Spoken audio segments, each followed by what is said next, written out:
rasa lagi bumbu-bumbu kolonialisme Indonesia. Tapi mari, hari ini kita satukan kekuatan kita. Kita tunjukkan ideologi pembebasan bangsa Papua Barat menuju pembebasan abadi. Penyelesaian yang tidak jelas. Besar Papua yang ada di Bali. 1 Mei. Perjuangan kita, perjuangan rakyat West Papua hari ini, perjuangan bukan perjuangan main-main.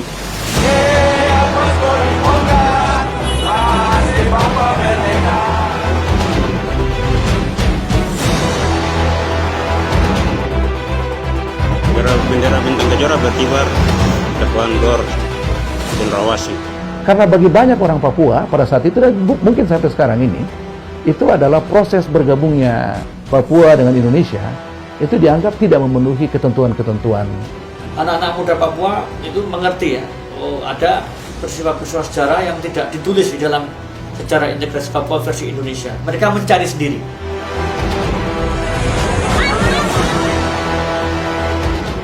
Sejarah itu harus diselesaikan, harus dibicarakan, dibahas.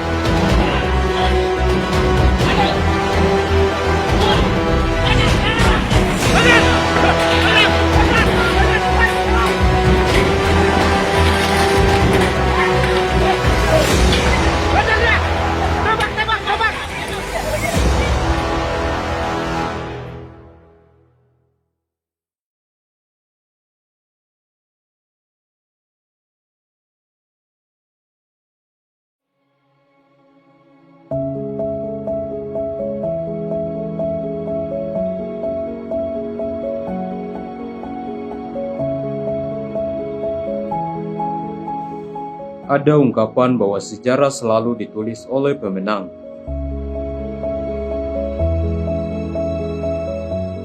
Narasi sejarah yang beredar, hingga yang diajarkan di sekolah-sekolah, hanya mewakili kepentingan pemenang.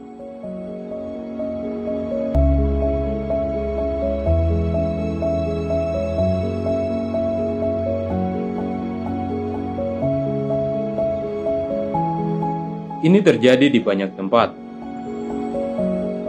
termasuk Papua.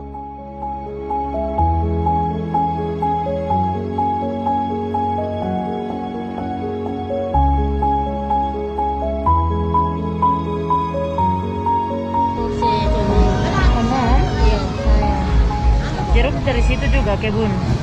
Jeruk nanti orang bawa baru sampai di sini. Oh, tangan kedua berarti. Yo, orang bawa baru taruh ini. Iya.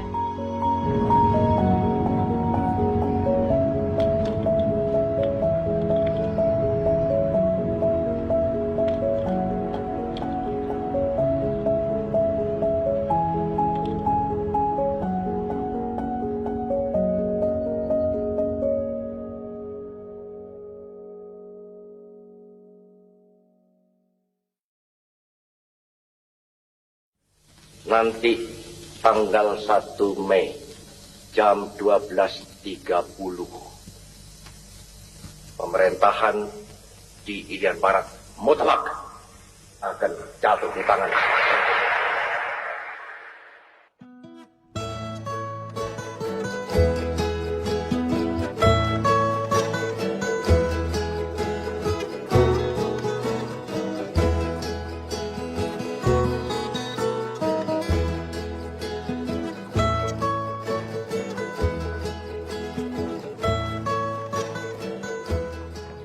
Bagi Indonesia, kontroversi status Papua menjadi bagian dari Indonesia sudah selesai sejak diselenggarakannya PPRA atau Penentuan Pendapat Rakyat tahun 1969. Meski demikian, hingga hari ini tak sedikit yang mengkritik PPRA, sebab proses pelaksanaan PPRA dinilai penuh kejanggalan.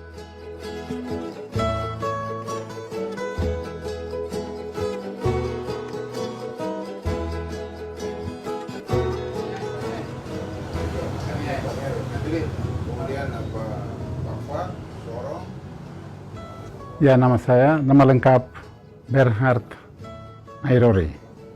Saya lahir di Kurudu, tetapi saya tidak tahu tanggal lahir. Cuma saya tahu dari tanggal baptis itu jadikan sebagai tanggal lahir. Jadi saya dibaptis tanggal 3 Januari 1953. Nah itu jadikan sebagai patokan tanggal lahir.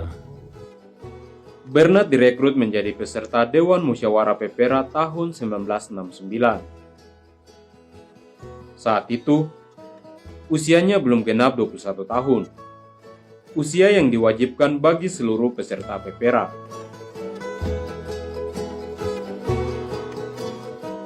Ia direkrut menjadi Dewan Musyawarah Pepera saat sedang bermain bola.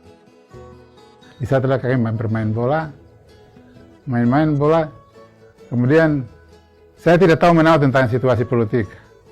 Sama sekali blank. Waktu main bola lah, saya kemudian didatangi oleh 2 orang tua. Karena saya katakan orang tua karena kami sama-sama di satu gereja. Ya mereka datang, suruh wasit kasih berhenti dulu, panggil yang pemain poros itu dulu. Dipanggil ke sana, ada apa Pak? Nah, kamu ikut kami di mobil dulu, lagi main bola, masih pakai sepatu bola. Pakai pakaian olahraga. Masa pakai ganti pakaian? Antara saya ikut kami saja dengan pakai itu sudah. Kita sebentar ke sini. Di sebelah lapangan hoki Kampung Baru, dulu ada kantor Kejaksaan Negeri di situ. Disitulah saya didaftar sebagai calon peserta Dewan Musyawarah Pepera tahun 69. Saya cuma ditanya nama, tempat tanggal lahir, pendidikan, sudah selesai. Cuma diberitahu kamu nanti menjadi anggota Dewan Musyawarah Pepera. Saya tidak tahu Pepera itu yang bagaimana, saya nggak ngerti ya, sama sekali blank. Ya kita ditampung itu kurang lebih ada seminggu sebelum masuk ke dalam persidangan. Ya, saya harus katakan bahwa selama seminggu itu memang ada ceramah, pemberi materi. Katakanlah pembekalan apa istilahnya saya nggak ngerti juga. Tapi kalau sekarang ya seperti itu, pengarahan dan segala macam. Tapi waktu itu tidak ada istilah-istilah seperti itu.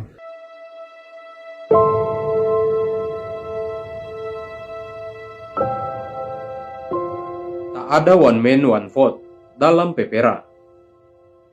Hanya ada 1025 orang perwakilan dalam sidang Pepera, termasuk Bernard Airori.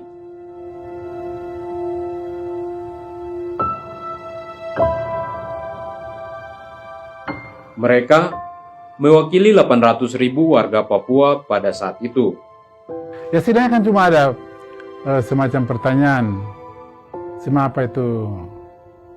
lisan lagi. Tidak ada sidang kayak di DPR itu pakai skenario segala macam, tidak ada.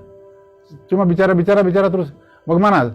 Bergabung dengan Republik Indonesia? Setuju? Ya setuju, angkat tangan. Ya udah selesai. Mau bilang apa? Ya takut, daripada saya tidak angkat tangan, saya keluar daripada saya punya nyawa melayang. Jadi ya kalau saya mau jujur itu mengarahkan, tapi dengan janji, itu yang bikin masalah. Contoh saya pegawai negeri, ada janji yang pegawai negeri akan kasih kesempatan sekolah lanjutkan sampai dengan jadi sarjana dengan biaya negara. Dan nanti jadi kepala dinas. Begitu, tapi kita ini kan masih sangat polos, jadi nggak ngerti apa-apa, tidak mengerti apa-apa sama sekali. Cuma dengar iya. Tapi dengan catatan bahwa harus pilih bergabung dengan Indonesia. Itu yang mulai ditekankan itu adalah harus memilih bergabung dengan Republik Indonesia. Kita kan nggak ngerti juga. Tanpa kita kasih alternatif yang menunjukkan lebih baik. Kisah kejanggalan lain dari pelaksanaan Pepera juga dapat kita dengar dari kalangan akademisi. Dari studi yang dilakukan dan juga pada saat kongres itu banyak saksian yang mengatakan pada saat Pepera dilakukan di Sorong itu juga ada tokoh-tokoh masyarakat itu yang memang sengaja dibawa keluar dari Sorong. Sengaja dalam tanda kutip disingkirkan sehalus. Ya. Kami ada satu bapak yang sangat pandai ya, itu kita bantu untuk dia menyusun dia punya pengalaman dan kronologi yang dia alami itu ya. Pada saat PPR di sini mereka diasingkan ke Pulau Jawa. Ada, Pak. Apakah dalam bungkus diajak rekreasi atau apa? Tidak, mereka dibawa dan ditahan. Oh. Kejaksaan yang membawa mereka ke Pulau Jawa. Selesai Pepera dulu baru dibawa pulang ke sini. Alasannya apa? Ya ini orang-orang vokal, orang-orang yang memang berpendidikan memadai, orang-orang yang ya punya pikiran yang harusnya juga ikut dipertimbangkan di dalam proses itu. Alasan penahanan tidak jelas. Ya mereka ditahan ya. Kalau hari ini juga masih ada penahanan yang tidak jelas, apalagi dulu toh.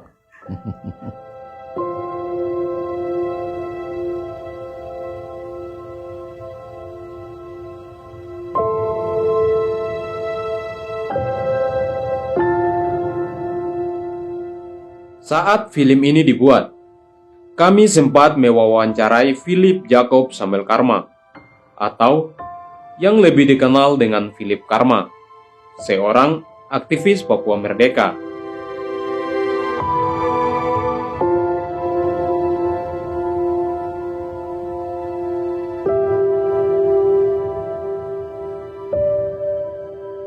Menurut Philip, pada tahun 1961, wilayah Papua sedang mempersiapkan berdirinya negara.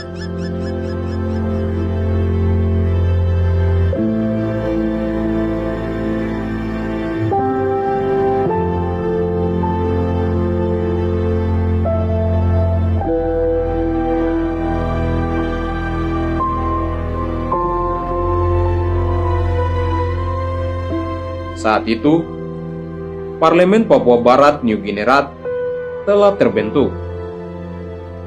Ikuti persyaratan berdirinya sebuah negara, itu berarti sudah bagian dari pemerintahan. Karena pemerintahan terdiri dari eksekutif, legislatif, dan yudikatif. Nah, Papua punya legislatif sudah ada. Jadi waktu itu ini ya kantor parlemen Papua waktu itu.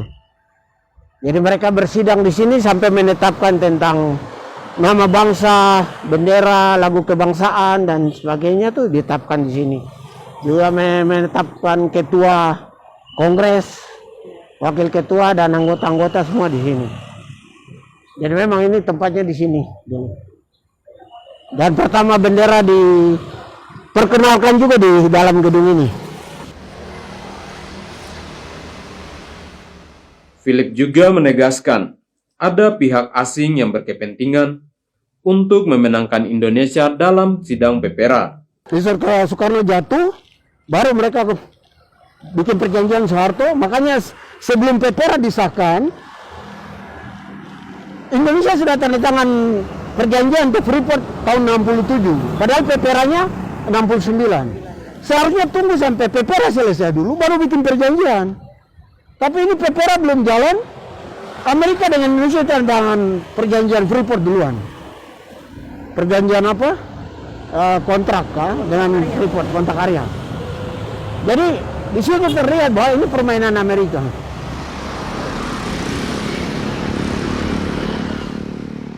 Dalam penulisan sejarah versi Indonesia, kisah-kisah kejanggalan pelaksanaan Pepera tak akan pernah ditemui. Namun, upaya mencari kisah sejarah versi berbeda tentu tak dapat dibendung. Ini kita bicara soal realita, soal fakta. Sejarah saja kamu masih belajar sejarah Indonesia, betul kan tidak? Hari ini sejarah Papua kamu tahu kan tidak? Itu fakta. Kan juga secara organisasi itu mendidik terutama itu rakyat bangsa Papua, atau lebih khusus itu anak-anak muda, bagaimana kita mendidik kemudian menjadi generasi garda terdepan, menjadi pejuang yang handal itu bagaimana. Karena itu pertama itu kita diskusi dengan anak-anak muda, kumpulkan mereka. Setelah itu kalau sudah ada kesepahaman bersama, melihat kemudian ada keseriusan dari mereka, lalu kita programkan untuk pendidikan. Jadi di pendidikan yang kita kasih itu benar-benar terserap pada generasi muda supaya mereka mewarisi perjuangan ini terus berjuang. Kematian makin meningkat di daerah dan pedalaman Papua. Sedangkan Dan anak-anak muda sekarang itu bukan anak muda yang seperti zaman dulu, mereka udah bisa berbahasa Inggris, mengakses media sosial. Mereka bisa mengetahui sejarah Papua dari internet, dari YouTube, dari blog, dari buku ya. Dan mereka memahami, mengerti bahwa PEPRA itu dilakukan tidak didasarkan atas kehendak bebas, ada tekanan, ada intimidasi. Yang kedua berasal dari cerita-cerita generasi sebelumnya. Misalnya ada nenek moyang mereka atau kakek mereka yang ikut di dalam Dewan Musyawarah PEPRA itu kan akan menceritakan. Itu kan menjadi cerita-cerita lisan ya yang diturunkan dari satu generasi ke generasi.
Kalau kita lihat sejarah perjuangan untuk pembebasan bangsa Papua itu, waktu itu NGR sudah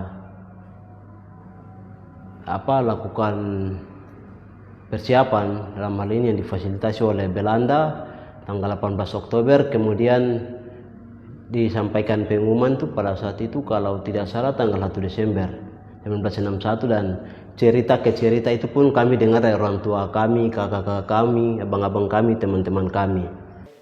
Terima kasih banyak buat kesempatan.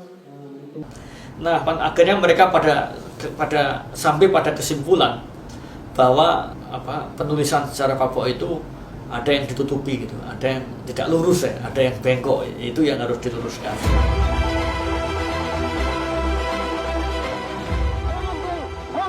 Lagi bumbu-bumbu kolonialisme Indonesia. Tapi mari hari ini kita satukan kekuatan kita. Kita tunjukkan ideologi pembebasan bangsa Papua Barat menuju pembebasan abadi.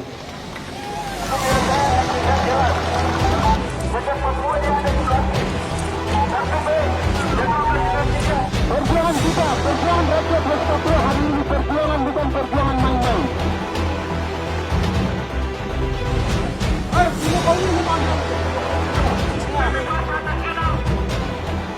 Bagi Indonesia, hasil PEPRA 1969 sudah final. Namun, lebih dari 5 dekade berlalu, PEPRA masih menjadi kontroversi bagi banyak kalangan di Papua. Bendera bintang kejora berkibar, cendrawasih. Kita melakukan pengibaran karena tanggal 1 Desember itu menurut kami rakyat bangsa Papua itu hari kemerdekaan. Tetapi kemerdekaan itu telah dicuri oleh orang-orang yang punya kepentingan atas tanah Papua ini. Sehingga kami lakukan pengibaran, kita mau sampaikan kepada dunia internasional, kemudian Indonesia, kalau rakyat bangsa Papua kami minta itu kemerdekaan yang telah dicuri, direbut itu.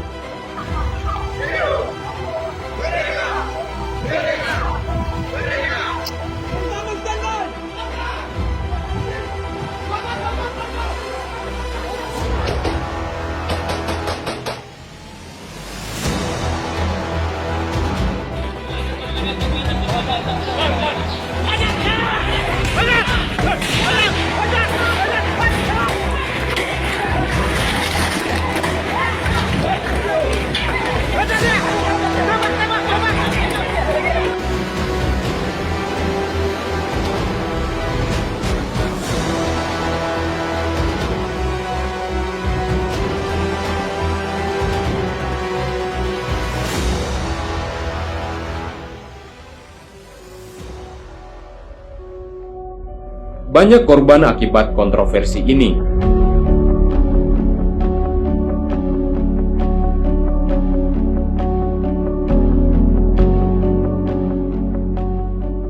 Undang-Undang Otonomi Khusus juga mengamatkan penyelesaian kontroversi sejarah. Saya sudah uraikan dia punya urutan itu. Dia pertama kali muncul itu dalam TAP MPR RI nomor 4 tahun 99. Terus kemudian dia muncul di dalam dokumen yang dibawa dari sini ke Jakarta. Itu diadopsi oleh Pansus di DPR RI dengan perubahan dari Komisi Pelurusan Sejarah menjadi Komisi Kebenaran dan Rekonsiliasi dengan wording seperti tadi saya bilang. Terus kemudian itu dibicarakan dengan pemerintah, disahkan sebagai Undang-Undang 21 tahun 2001. Harusnya dilaksanakan.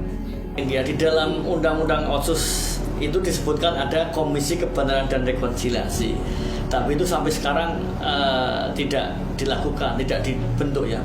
Nah ini sebetulnya KKR ini dibentuk oleh pemerintah ya, dengan melibatkan tokoh-tokoh masyarakat kali ya, misalnya dengan SK Presiden atau dengan SK Gubernur ya, diberikan tugas untuk melakukan kajian terhadap terhadap sejarah integrasi Papua. Kemudian antara dua belah pihak, antara kelompok nasionalis Papua dan kelompok nasionalis Indonesia ini ya.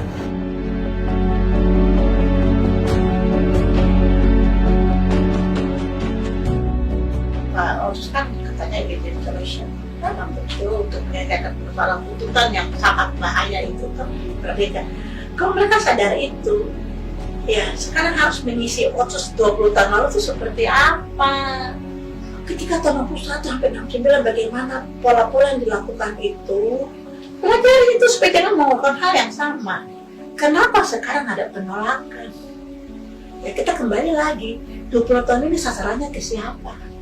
Kalau orang Papua kota Bakopi daerah sana belum paham, ya kau harus buat kebijakan, kau harus mengatakan sana jangan, sini dulu. Saat otonomi khusus gagal menyelesaikan kontroversi sejarah pada masa penerapan otonomi khusus, berbagai kekerasan dan pelanggaran HAM tetap terjadi.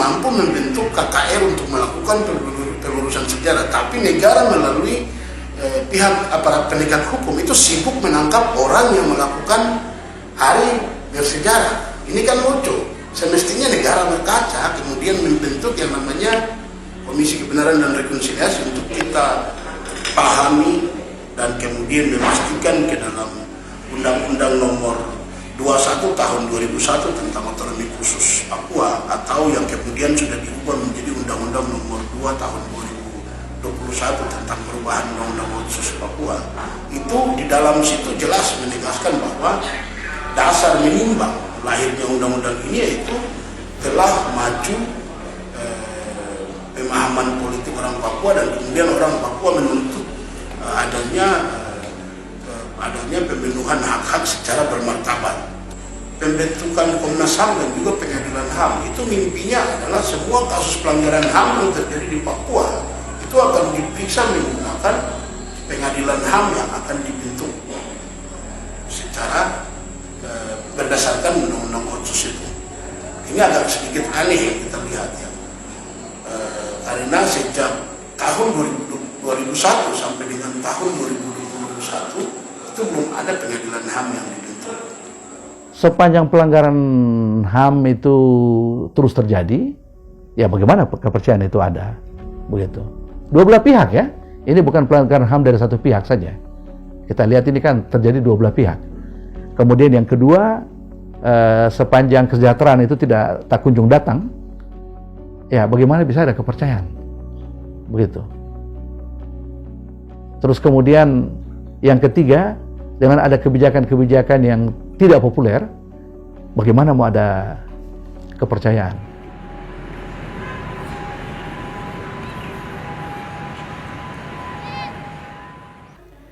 Pemerintah tidak kunjung membentuk Komisi Kebenaran dan Rekonsiliasi, dan mandat undang-undang untuk melakukan pelurusan sejarah itu masih sebatas tulisan di atas kertas saja.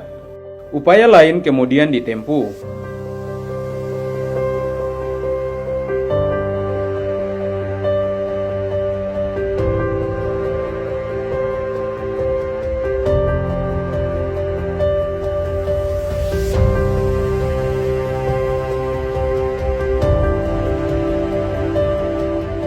12 April 2019, Koalisi Advokat untuk Kebenaran dan Keadilan Papua mengajukan uji materi terkait PPRA ke Mahkamah Konstitusi.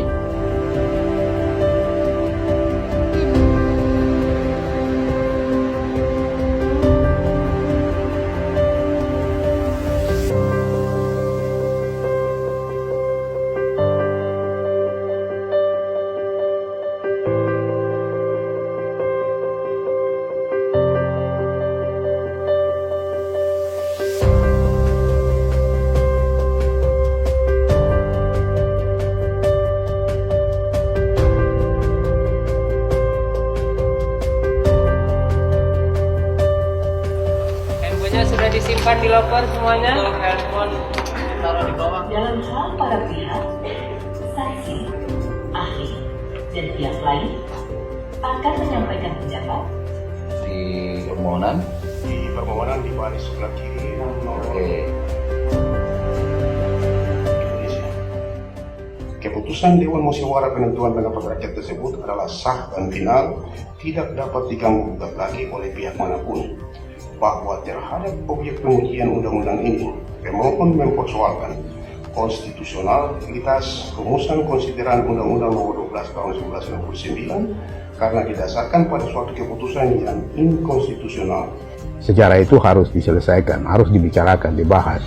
Seperti fakta-fakta yang terjadi, cara merekrut orang untuk menjadi anggota Dewan Musyawarah PPRA, terlibat di dalam PPRA, tindakan-tindakan kekerasan yang dilakukan. Nah, semua itu harus dijelaskan supaya orang tahu bahwa integrasi politik yang terjadi pada tahun 1963 sampai dengan tahun 1969 itu memang ada tujuan-tujuan politik negara yang menyebabkan sehingga kejahatan-kejahatan atau kejadian-kejadian kekerasan itu terjadi. Itu harus dijelaskan dengan baik kepada rakyat supaya rakyat memahami. Apakah mereka mau menerima atau tidak, itu kan tergantung dari cara menjelaskan fakta-fakta itu. Itu yang tidak pernah dilakukan oleh pemerintah. Demikianlah inti yang menjadi permohonan. Setelah melalui serangkaian persidangan, MK akhirnya menyatakan permohonan para pemohon tidak dapat diterima karena MK menilai tidak terdapat persoalan kerugian hak konstitusional yang dialami para pemohon. Dengan pertimbangan itu, MK berpendapat para pemohon tidak memiliki kedudukan hukum untuk bertindak sebagai pemohon dalam permohonan akuo. Hadirin dimohon berdiri.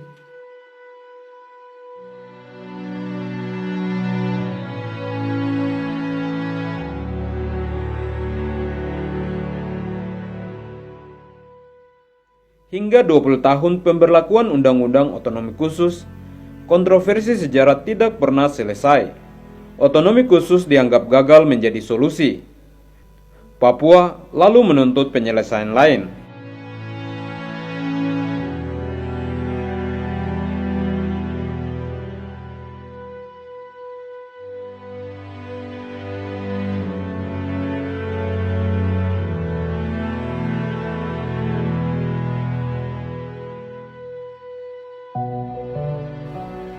Pemerintah justru memberlakukan kebijakan otonomi khusus jilid 2 dengan menerbitkan Undang-Undang Otonomi Khusus Nomor 2 Tahun 2021 dan pemekaran wilayah di tanah Papua. Keadilan di tanah Papua seakan jauh panggang dari bara api.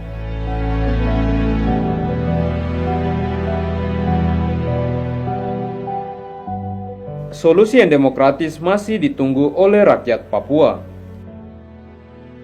Jadi sesungguhnya sejarah itu bukan baru diketahui sekarang sehingga menyebabkan eskalasinya makin meningkat, tapi orang sudah punya pengalaman dari dulu, dan pengetahuan itu justru yang semakin membahayakan kalau kemudian itu tidak ada ruang yang disiapkan untuk mewadahi dia secara baik, secara demokratis, tapi dibiarkan untuk dia makin liar di luar dengan ada aksi-aksi dan segala macam, pamflet-pamflet yang dibuat, dan itu semakin membuat suasana keamanan semakin tidak baik di Papua. Tapi kalau dibijaki tadi saya bilang dengan jalan-jalan yang demokratis, maka tentu akan semakin selesai dengan baik lewat cara-cara yang demokratis dan menghormati prinsip-prinsip HAM yang berlaku secara universal. Ini yang harus diselesaikan. Nah, cara menyelesaikan perbedaan pendapat ini hanya melalui dialog. Tidak bisa diselesaikan melalui senjata, karena ada dua penafsiran terhadap status politik Papua, status integrasi Papua.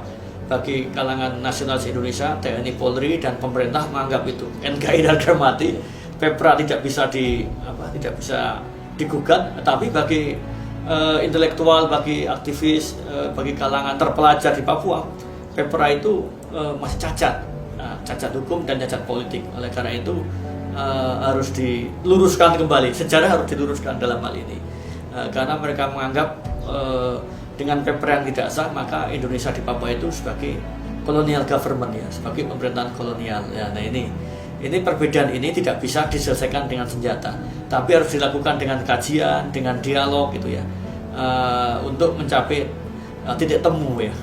Oleh karena itu sebetulnya apa yang dilakukan oleh sementara teman-teman untuk jaringan damai Papua itu ada dialog. Kenapa pemerintah terlalu menutup diri? Mari kita bicara. Apa sih susahnya? Kita bicara baik itu pelaku sejarah maupun mereka yang sekarang katakanlah berseberangan dengan pemerintah. Kita bicara.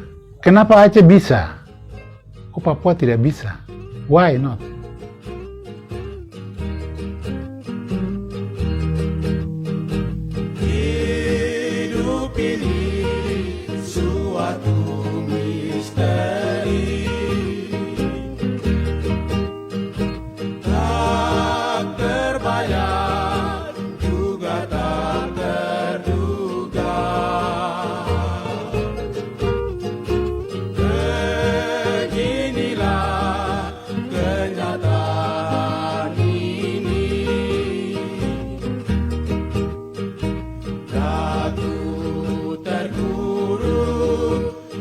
Dalam duniaku yang ku